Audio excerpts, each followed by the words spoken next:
Hi friends, నేనండి మీ యూట్యూబ్లో అరజని. శ్రీ కలికి వెంకటేశ్వర స్వామి ఆలయం దగ్గరికి ఉప్మాకండి, అనకాపల్లి జిల్లా నక్కపల్లి మండలం అండి. నేను అక్కడికి తీర్థంగా అనేది వెళ్తున్నానండి.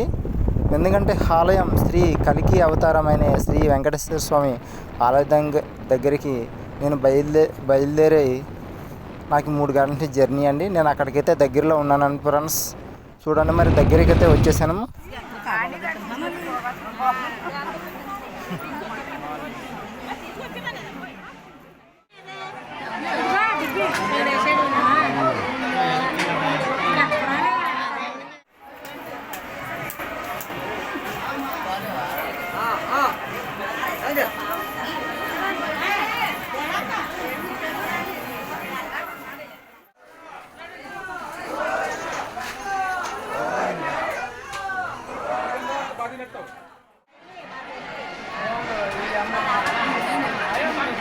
ఎప్పుడు నేను ఫాలో వచ్చాను.